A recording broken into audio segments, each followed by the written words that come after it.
இன்னொன்று, இந்த இன்னைக்கு மத்தியானம் காலில் வரும்போது கூட, சார் உங்களோட வர்றாருல்ல சார் நீலகண்டன் சார், ஆமாங்க, அவர் இன்னைக்கும் சக்கரை பொங்கலோ ரஸ்தி எடுத்து வருவாரா சார் அப்படின்னு கேட்டாங்க. சாருக்கு என்னுடைய வணக்கம். ஏன்னா சார் இடையில போயிட்டு வந்தாரு. உண்மையிலே ரொம்ப கஷ்டங்க. இன்னைக்கு வாழ்க்கையில வாழ்றதுல கஷ்டம் இருக்கு. அந்த கஷ்டத்தை எப்படி நம்ம இஷ்டப்பட்டு நன்மை ஆகிக்கிறோம் அப்படிங்கிறத நம்ம வாழ்க்கையே இருக்கு. இப்ப ஒண்ணும் இல்லை, நீங்க ஒருத்தர் திட்டணும் அப்படின்னு முடிவு பண்ணி வச்சுக்கோங்க. கோபமா திட்டிங்கன்னா அவங்க ஏற்றுக்க மாட்டாங்க. சிரிச்சுக்கிட்டே திட்டுங்க, கொஞ்சம் வார்த்தைகள் மாற்றி திட்டுங்க, சந்தோஷப்படுவாங்க. மாடு மாதிரி நிற்கிறான் பாரு அப்படின்னு ஸ்டூடெண்ட்டை திட்டணும்னு ஆசையா இருக்கும். சொல்லக்கூடாது, பசு மாதிரி தனி ரெண்டு ஒண்ணுதான். ஆனால் இப்படி சொல்றோம், இந்த மாடு தானே முட்டை வந்துருவேன், என்ன பண்றது? அதனால நம்ம பேசுறது எப்படி பேசணும் அப்படி பேசிட்டே போயிடணும். நான் தான் இன்னைக்கு பசங்களை அடிக்கணும்னு எடுத்து வச்சுங்களேன், ஓகே அடிச்சு அவன் நம்மளை ஏதாவது பண்ணிடுவான். அதனால நீ அப்படி சிரிச்சுட்டே பேச அடிப்பேன். அந்த அளவுக்கு ஆகி போச்சு. பசங்களை அடிக்கணும்னு தோணுதுங்க. அவன் இன்னைக்கு தமிழ் படிக்கிறத பார்த்தா, தமிழ் எழுதுறத பார்த்தா, தேங்காய் எழுதுறோம், தொங்காய் எழுதுறான்.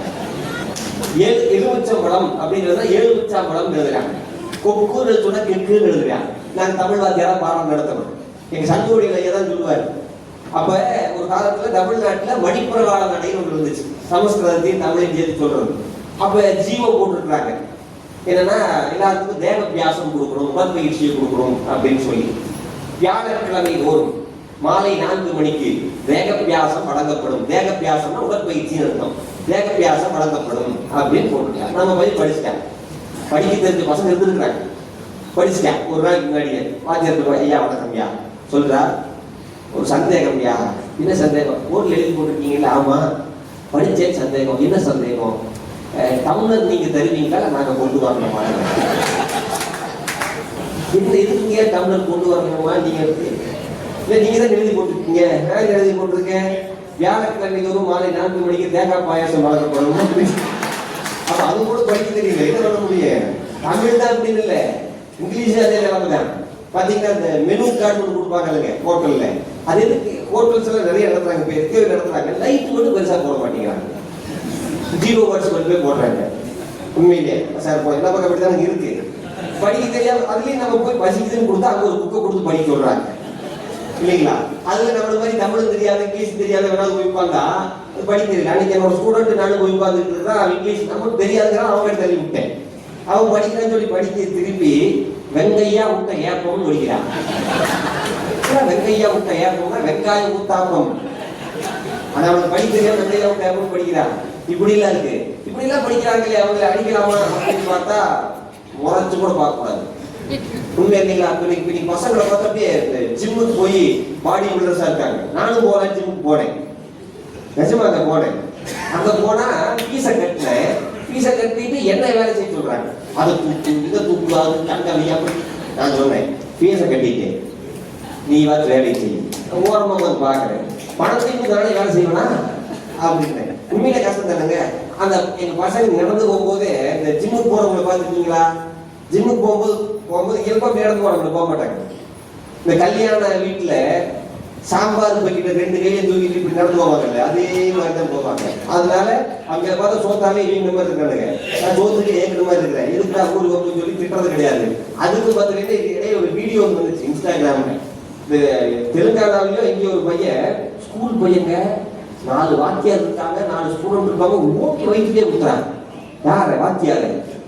அந்த வாத்தியாருக்கு குத்து வாங்குறதுக்கு வயிறாவது இருக்குது, நமக்கு அதுவும் கிடையாது. அது பசங்கள்கிட்ட வம்பே வச்சுக்கூடாது.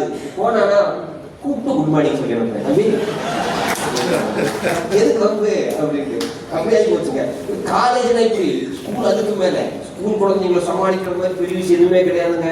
ஸ்கூல் இன்னைக்கு அந்த டீ கடை பெஞ்சு எந்த பெஞ்சிலே ஆரம்பிச்சா ஃபர்ஸ்ட் சம்பளத்தை பத்தி பேசும்போது நடிக்கிறதை பத்தி பேச மாட்டாங்க. படிப்பு சொல்லி கொடுக்குற வாத்தியார்களை பத்தி தான் பேசுவாங்க. வாத்தியார்களுக்கு மட்டும் சம்பளம் அதிகம் அப்படின்னு கேட்கறாங்களா இல்லையா? கேட்கறாங்க. கேட்டதை நானும் கேட்டேன். அந்த திட்டணும் ஆசை முடியல, இங்க வந்து திட்டுறேன்.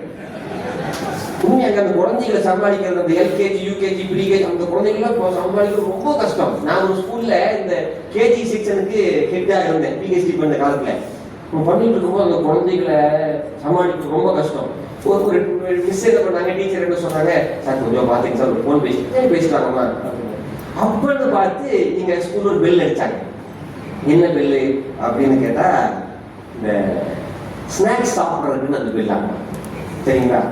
அப்ப அந்த குழந்தைங்க எல்லாம் ஓபன் பண்ணி ஃப்ரூட்ஸ் எல்லாம் சாப்பிட்டு இருந்துச்சு.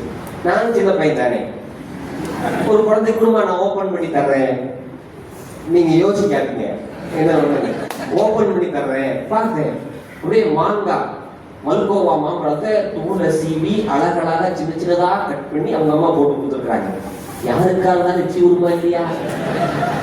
உங்களுக்கு யாருக்காவது ஊருச்சா? எனக்கு அப்ப ஊருச்சு. சரி, ஆத்துல போற தண்ணியில ஒரு டம்ளர் மோந்து குடிச்சா தப்பா? அந்த குழந்தை அவ்வளவு பீஸ் அந்த குழந்தை சாப்பிடும் போதா நான் ஒரு பீஸ் சாப்பிடலான்னு சாப்பிட்டுட்டேன். முடிஞ்சு, அதோட முடிஞ்சு அப்படின்னு நினைச்சுட்டு இருந்தேன். அடுத்த நாள் ஆபத்து வந்து நிக்குது. வாத்தியாரு மாம்பழத்தை சாப்பிட்டாரு, கூப்பிடு அப்படின்னு சொல்லி பிரின்சிபல், இதுக்கெல்லாம் பிரின்சிபல் மீட்டிங் போட்டு கேட்பாங்க. மீட்டிங்கா என்னடா பொறுமை இது அப்படின்னு சொல்லி அவங்க அம்மா, அவங்க அப்பா, அவங்க பாட்டி கையில ஒரு தடி, அதோட வந்து ஸ்கூலுக்கு ஸ்டூடெண்ட்ஸ் இருந்தா ஸ்டூடெண்டோட ஸ்நாக்ஸ் வாங்கி சாப்பிடுறீங்களா அப்படின்னு பேசுறாங்க. நான் கண்ணாடிக்கு வெளியே நின்று பார்க்கிறேன். ஆஹா, எதுக்குடா வம்பு அப்படி நினைச்சிட்டு எப்படி சமாளிக்கிறது?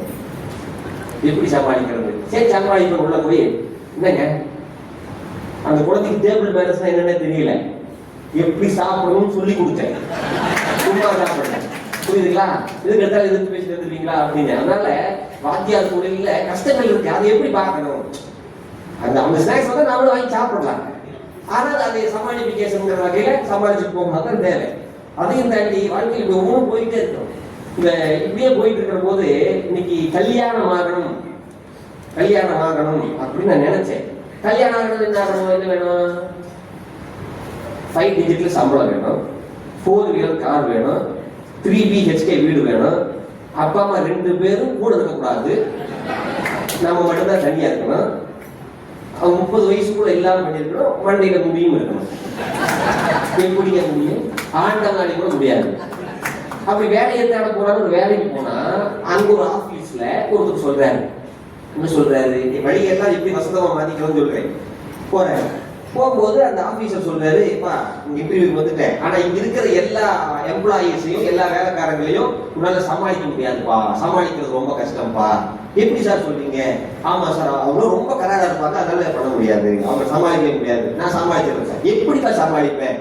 ஒண்ணு இல்ல சார், என்கிட்ட 100 கேப் இருக்கு, 100 தொப்பி இருக்கு, அதை ஆளுநரா மாட்டி விட்டுருவோம் சார். என்னப்பா அப்படி தொப்பி அப்படின்னு கேட்கும்போது அவன் சொன்னா, புகழ்ச்சிங்கிற தொப்பி சார். என்னது புகழ்ச்சின்னு தொப்பி சார்? என்ன சொல்ற? யாராவது புகழ்ந்தா போதும் சார், கவுந்துருவாங்க சார். எப்படிப்பா எல்லாரும் கவுந்துருவாங்களாப்பா, எப்படிப்பா நீ சொல்ற அப்படின்னு கேட்கும் போது அவன் சொன்னா, எல்லாருமே புகழுக்கு மயங்க மாட்டாங்கல்ல அப்படின்னு கேட்டுட்டு இருக்கும் போது இவன் அவர்கிட்ட சொன்னான், சார் உங்களை மாதிரி ஒருத்தர் இல்ல சார், 100ல ஒருத்தர் இல்ல சார், 1000ல ஒருத்தர் இல்ல சார், 1,00,000ல ஒருத்தர் தான் சார் புகழுக்கு மயங்க மாட்டாங்க. என்னது? ஆமா சார், மனிதர்கள் மாணிக்கம் சார், நீங்க உங்களை மாதிரி ஒருத்தர் தான் சார் புகழ்ச்சிக்கு மயங்க மாட்டாங்க, மற்ற எல்லாரும் மயங்கிடுவாங்க சார் அப்படின்னு சொன்ன உடனே, எஸ் கரெக்டா சொன்னப்பா, இந்த அப்பாயின்மெண்ட் ஆனாங்க அப்படின்னு. இவன் வெளியே வந்தா பாத்தீங்களா, வெளியே வந்த உடனே 100 தொப்பியில 1 தொப்பி எனக்கு மாட்டியாச்சு அப்படின்னு. அவன் என்ன பண்ணா, வழித்தொழில் மாணிக்க 100ல ஒருத்தர் 1000 என்ன சொன்னா, அத்தனையும் புகழ்ச்சி தான். அப்ப நம்முடைய வாயில தான் வசந்தம் அப்படிங்கிறது ஏற்படும். எப்படி பேசுறோமோ அப்படி பேசினா மட்டும் வாழ்க்கை நல்லா இருக்கும். இப்படியே தாண்டி இந்த கல்யாணத்தை பத்தி சொல்லிட்டு இருந்த மாதிரி, கல்யாணத்துக்காக வேலை தேட போறோம் அப்படின்னு. இப்ப 90s கிட்ஸுக்கு கல்யாணம் ஆகிறது பெரிய விஷயமா இருக்கு. சாதிச்சுட்டு கல்யாணம் பண்ணிக்கலாம் அப்படின்னு நினைச்ச காலம் ஒண்ணு. இப்ப கல்யாணம் பண்றதே சாதனையா இருக்கு, அதுக்கப்புறம் வாழ்க்கை இருக்கிறது அதோட சாதனையா இருக்கு இல்லைங்களா? அப்போ ஒருத்தன் 90s கிட்ஸ் அந்த மாதிரி ஒருத்தர், எனக்கு கல்யாணம் ஆயிடுச்சு, 90s கிட்ஸ் ஒருத்தர் கல்யாணம் ஆகாதவன் போயிட்டு இருக்கும் போது ஒருத்தர் கேட்டிருக்காங்க, சிங்கிளான்னு கேட்ட உடனே ஆரம்பிச்சிட்டாங்க. ஆமா சார், வயசு 34 ஆச்சு சார், வீட்டுல அது எல்லாமே பொண்ணு வீட்டால கேட்கறாங்க சார், இதை கேட்கறாங்க சார், நல்லா முன்னாடி சொல்லுங்க சார். அவர் சிம்பிளா சொன்னார், தம்பி இது டோல் கேட்டு சிங்கிளான்னு கேட்டது நீ ஒரு வழி பாதையில போய் மறுபடியும் ஏற்குதான் போதும் வளர்க்குறேன் அப்படின்னா. அது மாதிரி சிங்கிள்ன்றது அப்படி ஆகி போச்சு. ஏன்னா திருமணம் அவ்வளவு கஷ்டம்ங்க. பொண்ணு பார்க்கறது, பொண்ணு பார்க்கறதுலாம் சொல்லக்கூடாது, போன் பண்ணியே சொன்னாங்க சார், பொண்ணு பார்க்கறதுன்னு சொல்லாதீங்க. ஏன் மறுபடியும் பொண்ணு பார்த்தீங்கன்னு நினைச்சுக்குவாங்க, கல்யாணம் ஆயிடுச்சுல மறுபடியும் பொண்ணு பார்த்தீங்கன்னு நினைச்சுப்பாங்க அப்படின்னு சொன்னார் ஒருத்தர் போன் பண்ணி. உண்மையிலேயே அந்த திருமணத்துல ஒண்ணு நடந்துச்சுங்க, திருமணத்துல ஒண்ணு நடந்துச்சு. இந்த நாளைக்கு கல்யாணம் ஆகும் அப்படிங்கிற ஒரு சந்தோஷத்துல ஒரு நப்பாசையில நமக்கும் ஒருத்தர் பொண்ணு கொடுத்துருக்காரு அப்படிங்கிற எண்ணத்துல நாளைக்காக ஒரு சந்தோஷமா இருப்போம்ல ஒரு நாள் மட்டும் இல்லைங்களா? அது சந்தோஷம் நானும் இருந்தேன். அப்புறம் என்னன்னு கேட்டீங்கன்னா இந்த பேச்சுலர் பார்ட்டிலாம் கூப்பிடணுமாமே, நான் எல்லாம் தரமாட்டேன், நம்ம உங்களுக்கு மாதிரி நம்ம இது தரணும் அப்படின்னு விட்டேன். அப்புறம் என்னாச்சு, சில கல்யாண வீடியோக்கள்லாம் போட்டு பார்க்கும்போது மாப்பிள்ளை கொடுத்து கண்ணு சிவப்பா வந்து பாருங்க, கொடுத்த குத்தகத்து பாருங்க. ஏன்னு கேட்டா போட்டது இறங்கலை அப்படிதான் பாருங்க. அப்ப ஒரு தென்னை வந்து தாலி எடுத்து நடிக்கிட்டே கட்டுறான். நமக்கு பயத்தில் நடுங்கிருச்சுன்னா என்ன பண்றது அப்படின்னு சொல்லிட்டு கையில ஒரு 4-5 மீட்டர் வாங்கி கட் பண்ணி முடிச்சு முடிச்சா நைட்டு வந்து காலை வரைக்கும் போட்டு பழங்க. ஆமாங்க, தமிழ்நாட்டு முனைவர் மட்டும் வாங்கியிருக்காரு, முடிச்சு கூட சரியா போடலன்னா ஏப்பாங்க எதுக்கு வம்பு அப்படின்னு கடைசி கேட்டு முடிச்சு விட்டாங்க வம்பு. ஏன்னா நம்ம கல்யாணத்துல பிரச்சனையை கிளப்புறதுக்கு 2 பேர் வருவாங்க. சரிங்களா? ஒண்ணுமே வேண்டாம். ஒரு கல்யாணத்துலங்க நாய் உழைச்சிருக்குது, கல்யாணம் நின்றுச்சு. உண்மையில அந்த நாயை நன்றி சொல்லணும், அவனோட வாழ்க்கை காப்பாத்திருக்குல்ல.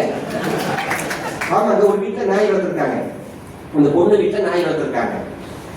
பாத்துருக்கீங்களா? அந்த நாயை வளர்த்து என்ன பண்ணிருக்காங்க, நிச்சயதார்த்தத்துல என்ன நடந்திருக்கு, நிச்சயதார்த்தத்துக்கு நாய் அழைச்சிட்டு வந்திருக்காங்க. நிச்சயதார்த்தம் பண்ணும்போது இவர்களுக்கும் அவர்களுக்கும் வாசிக்கிற நேரத்துல நாய் வாசிச்சிருச்சு. என்ன அவசரமா இருக்கு அப்படின்னு பேசி அவன் நாய இந்த வீட்டு நாய வெளியே போய் சொல்றியா, ஏன் நாயன்னு தானே சொல்லணும், அதெல்லாம் இது நியாயமே கிடையாது அப்படின்னு சொல்லிட்டு எங்க வீட்டு நாயவே இப்படி பண்ற, நாளைக்கு எங்க வீட்டு போன என்ன செய்யல அப்படின்னு சொல்லி கல்யாணம் நிறுத்திட்டாங்க. உண்மை. அதே மாதிரி மாப்பிள்ளையோட அம்மா என்ன பண்ணிருக்காங்க, பையனை போய் தாடிய இன்னைக்கு வந்து சேவ் பண்ணிட்டு வா, ட்ரிம் பண்ணிட்டு வா அப்படின்னு சொல்லி நிச்சயதார்த்தமான ஒரு பையன் கிட்ட ஒரு வாரத்தில் கல்யாணம் இருக்கு. அப்ப அவங்க அம்மா சொல்லியிருக்கிறாங்க, இவன் என்ன பண்ணா தெரியாதனமா லூசு மாதிரி லூசுடா கல்யாணத்துக்கு போறான்னா போய் அந்த சலூனுக்கு போயிருக்காங்க. போன உடனே மனைவி வருங்கால மனைவி கிட்ட, ஏமா நான் வந்து ஹேர் கரெக்ஷன் பண்ண போறேன். ஹேர் கரெக்ஷனா? சரின்னு சொல்றது இல்லை, ஹேர் கரெக்ஷன் பண்றேன் அப்படின்ட்டு அவங்க போன உடனே வீடியோ கால் பண்ணி சொல்லிட்டான், இல்லப்பா உனக்கு அப்படியே இருக்கிறதா கரெக்டு, எப்படி வந்துரு. இவன் வந்த உடனே கோவம் வந்துருச்சு, ஏன்டா நீ சேவ் பண்ணல, முடி வெட்டல.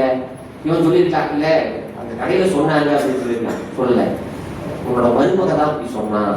அப்படி அவர்களுக்கு முன்னாடி அவங்க முடியும் கூட வெட்ட விட மாட்டேங்கிறா அப்படின்னா கல்யாணம் வேண்டாம் அப்படியே. சரி இப்ப முடி விட்டுருங்க, நான் முடிச்சு போனதுக்கு வந்துருங்க.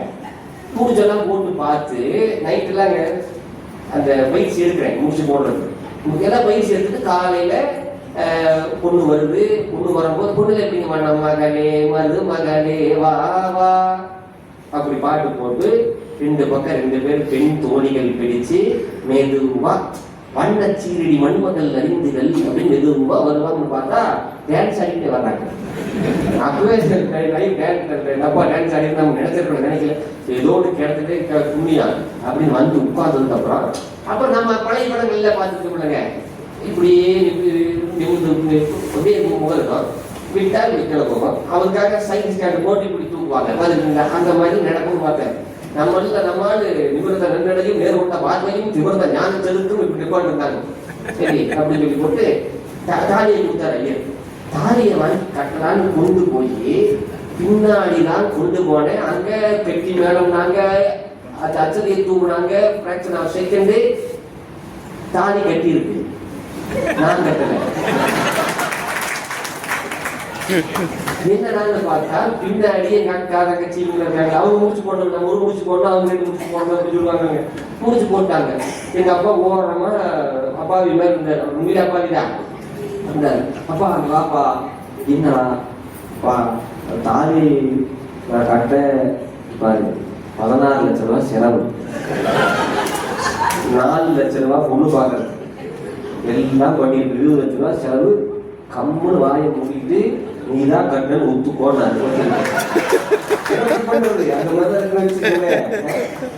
அப்படி இன்னொரு இந்த கல்யாணத்துல ரிசப்ஷன்ல நம்ம நிற்கும் இருக்கீங்களா, சிரிச்ச மாதிரி அப்ப கிஃப்ட் கொடுப்பாங்க இல்லைங்க, கொடுப்பாங்க இல்லையா? பாத்துக்கீங்களா? நான் கிஃப்ட் கொடுக்கும்போது என்ன கொடுப்பாங்க, என்ன கொடுக்குறாங்கன்னு ஒரு கியூரியாசிட்டி.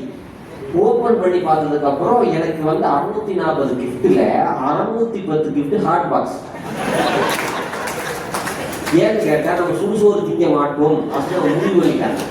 அது முடிவு பண்ணி தான் கொடுத்துருக்காங்க. அதுக்கு அப்புறம் தான் தெரிஞ்சு. அப்புறம் அந்த கல்யாணம் எல்லாம் முடிச்சுட்டு அந்த சடங்கெல்லாம் செய்வாங்கல்ல, அந்த பொண்ணு அழைச்சிட்டு போறது இதெல்லாம் பண்ணுவாங்க. விளக்கேற்றுறது ஒரு காரணம் சொல்றேன். அந்த ஒரு பானையில தண்ணி ஊத்தி தெரியுங்களா,